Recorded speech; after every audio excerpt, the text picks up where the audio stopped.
લક્ષ્ય ન્યૂઝ, એક નજર, એક લક્ષ્ય. અમાસની સવારે તરણેતરના ત્રિનેત્રેશ્વર મહાદેવના દર્શન. આજે શ્રાવણ માસની અમાસ અને અમાસની સવારે પણ સુરેન્દ્રનગર જિલ્લાના થાન તાલુકાના તરણેતર ગામનું વાતાવરણ ભક્તિમય બની ગયું હતું. આખું ગામ ત્રિનેત્રેશ્વર મહાદેવના જયઘોષથી ગુંજી ઉઠ્યું હતું. તરણેતરના મેળા માટે જાણીતું આ ગામ આજે શિવ ભક્તોની ભીડથી ઉભરાઈ ગયું હતું. આજનો દિવસ કંઈક ખાસ હતો. શ્રાવણ મહિનાની અમાસે મહાદેવના દર્શન કરવાનું અનેરું મહત્વ હોય છે. દૂર દૂરથી ભાવિ ભક્તો નેત્રેશ્વર મહાદેવના દર્શન કરવા માટે ઉમટી પડતા હોય છે. મંદિરમાં પ્રવેશતા જ વાતાવરણમાં એક અનોખી શાંતિનો અનુભવ થયો. ભક્તોની આંખોમાં શ્રદ્ધા અને ભક્તિનો ભાવ સ્પષ્ટ દેખાતો હતો. કોઈ ભક્ત હાથ જોડીને ઊભો હતો તો કોઈ શિવલિંગ પર દૂધ અને જળનો અભિષેક કરી રહ્યો હતો. બધી ભીડ પણ એક અલગ પ્રકારની એકાગ્રતા અને શાંતિથી ઊભી હતી.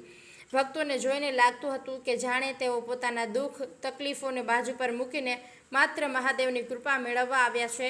અમાસની સવારે મહાદેવના દર્શનનો લાહવો લેવો એ પોતાનામાં એક અદ્ભુત અનુભવ હતો. દર્શન કર્યા બાદ દરેક ભક્તના ચહેરા પર એક અનોખી પ્રસન્નતા હતી. તેમને લાગ્યું કે જાણે મહાદેવના દર્શન કરી તેમનું જીવન ધન્ય થઈ ગયું છે. આ દિવસનો અનુભવ હંમેશા તેમના મનમાં જીવંત રહેશે. જયેશભાઈ મોરી, થાનગઢ. સનાતન ધર્મ હર હર મહાદેવ. તરણેતર મંદિર ખાતે આજરોજ અમાસના પાવન દિવસે શ્રદ્ધાળુઓનું ટોળું ઉમટી પડ્યું છે.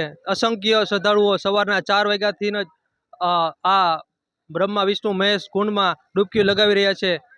તારીખ 26 તારીખના રોજ તરણેતર મેળો શરૂ થવા જઈ રહ્યો છે, ત્યારે સર્વ ગુજરાતની જનતા આ તરણેતરનો ભારતીગણ મેળો માણવા આવતી હોય છે. તો સર્વ ગુજરાતીઓને આ મેળાની પણ હું જાણકારી આપું છું. તેમજ આજ પાવન અમાસના બધાને મહાદેવ. નાગેન્દ્રહાય ત્રિલોચનાય ભસ્મંગરાગાય મહેશ્વરાય નિત્યાય શુદ્ધાય દિગંબરાય તસ્મે ન કરાય નમઃ શિવાય.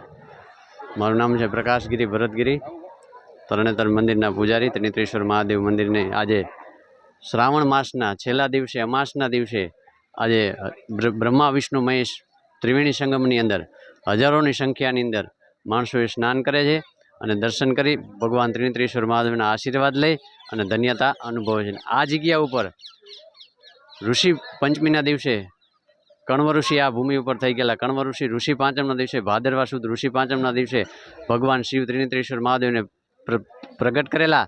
અને તે દિવસે આકાશવાણી થઈ ભગવાન શિવને કીધું કે આ કુંડની અંદર ગંગાજી પધારે તો અહીંના જે લોકો પડે નહીં.